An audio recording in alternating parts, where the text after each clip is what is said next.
Alright guys, today we're doing a review of this Lavashak. This is the sour cherry flavor. I did one on the mulberry. I thought it was pretty good. It has a slightly salty taste because they use salt in the ingredients, but I think it's just to cancel out the tartness and or use as a preservative. Alright, let's do a quick taste test. Alright, so here it is. It's super sticky. That's the only problem with this. But otherwise it's pretty good. So let's do a quick taste test.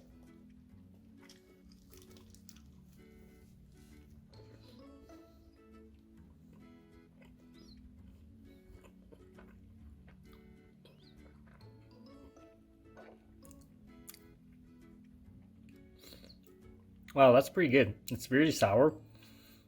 I like the mulberry one better than the sour cherry, so I will get sour and salty notes, but definitely check it out, guys. If you have any questions, comments, subscribe to the